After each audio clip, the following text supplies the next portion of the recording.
حضرت موسیٰ علیہ السلام کا زمانہ مبارکہ ہے۔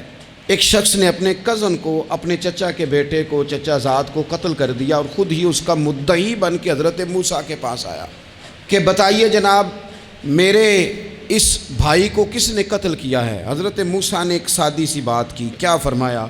وَإِذْ قَالَ مُوسَىٰ لِقَوْمِهِ إِنَّ اللَّهَ يَأْمُرُكُمْ أَن تَذْبَحُوا بَقَرَةً۔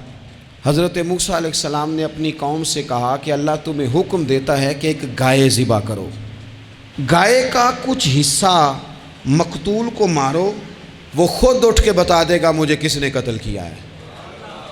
یہ پہلا سپارہ ہے قرآن مجید کا، آپ اس کو دیکھ لیں، یہ آیت نمبر 67 سے شروع ہو رہا ہے۔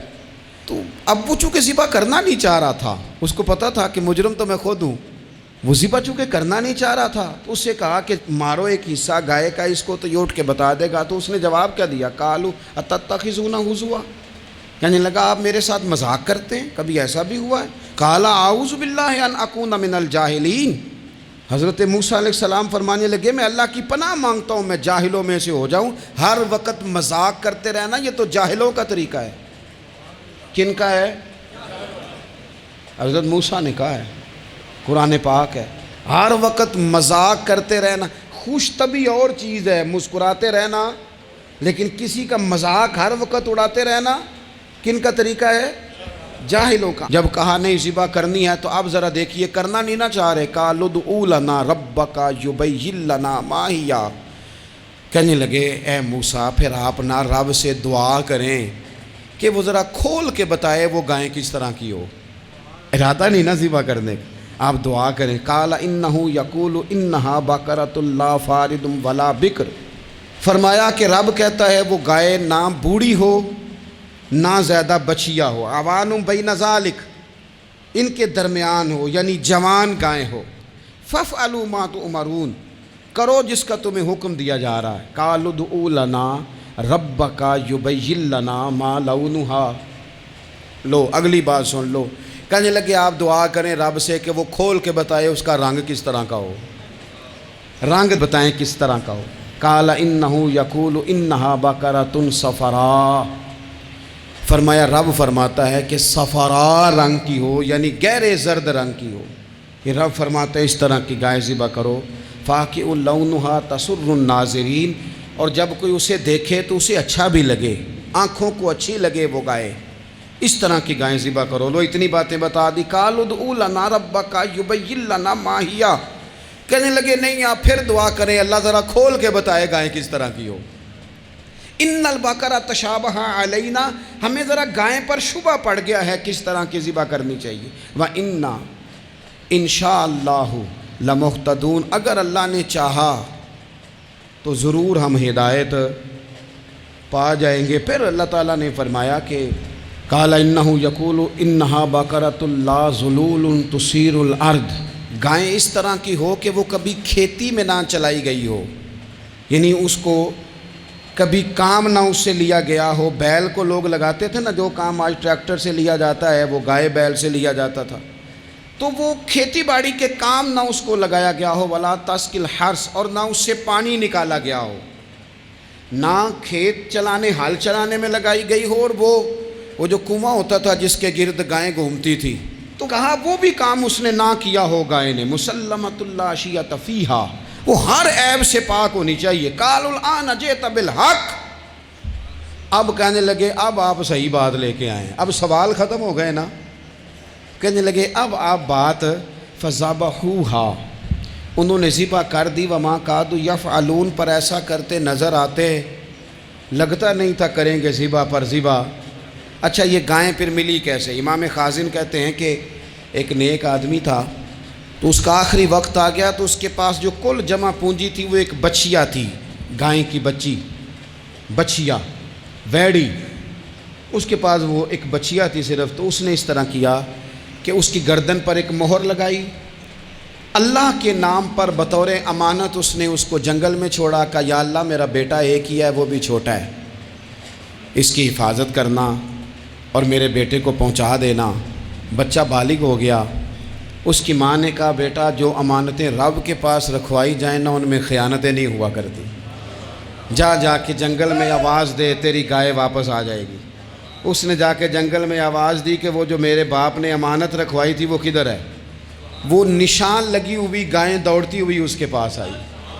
واللہ خیر الرازقین، جب رب بندوبست کرے، جب اللہ بندوبست کرے تو پھر معاملہ اور ہوتا ہے۔ وہ گائے آ گئی۔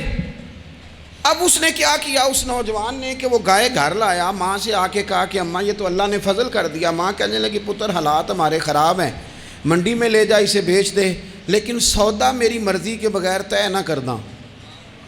کس کی مرضی کے بغیر؟ کس کی؟ اماں کی مرضی۔ اور سنو یار، تھے کچھ لوگ جن کو لوگوں نے تانے بھی دیے کہ تم ماں کے پیچھے لگ گیا ہے، لوگوں نے بڑا کچھ کہا، پر جو ماں کی مرضی پہ لگیں ناکام نہیں ہوتے زندگی میں۔ یہ دیکھو ماں کی مرضی پہ لگا۔ اس کی قیمت کتنی تھی گائے کی؟ بڑی مہنگی تھی، پر 3 دینار کی تھی۔ منڈی میں لے گیا، 3 دینار اس کی قیمت لگ گئی۔ تو ماں نے کہا تھا میری مرضی کے بغیر سودا نہ کرنا۔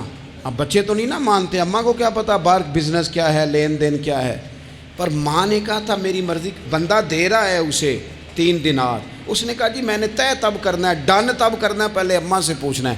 گھر جا کے اماں سے پوچھا، اماں کہنے لگی دے دے۔ واپس آیا تو اس نے کہا کہ میں 6 دینار دیتا ہوں پر میری شرط ہے، ماں سے نہیں پوچھنا۔ اس نے کہا تو 12 بھی دے، ڈن تب بھی ہونا ہے جب اماں نے کہنا ہے۔